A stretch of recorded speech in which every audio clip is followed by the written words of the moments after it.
Lutang experience. Naranasan ko din to at katulad nila, hindi to naging masaya.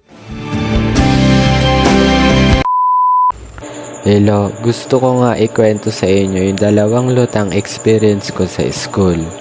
Oo, dalawa lang.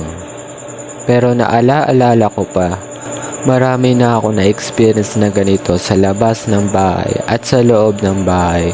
At madalas ko nga itong ma-experience sa loob ng school. Di ko din alam, ako kasi yung klaseng tao na magulo ang isip at mahirap ako makaintindi sa mga bagay-bagay sa mundo.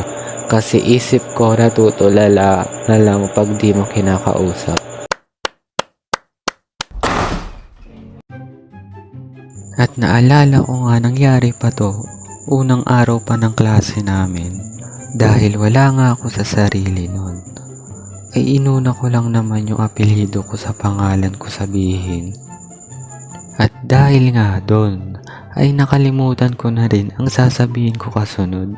Buti na lang at umupo na ako nun bago lumala pa ang lahat.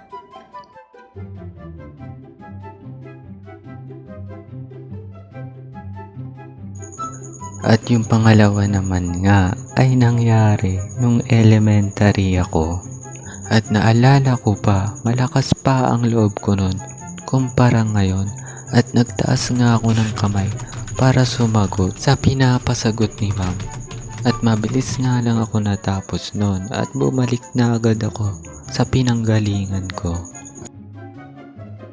So ganito kasi yung pinapagawa sa akin nun.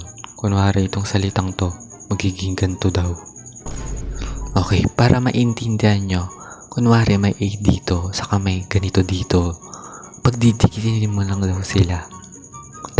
Ito pala kasi yung tawag dun. At mabilis nga lang ako natapos nun at bumalik na ako sa upuan ko. At nakatingin pa nga rin sa akin yung teacher ko kasi mali daw yung sagot ko. Pinabalik niya nga ako nun sa unahan. At dito na nga nagsimula ang lahat. Pinaulit-ulit niya sa akin isulat yung sinulat ko pa rin. At hindi ko talaga magawa-gawa yung gusto niya mangyari. Paano na to? Anong gagawin ko? Sabihin mo, saan ako nagkamali?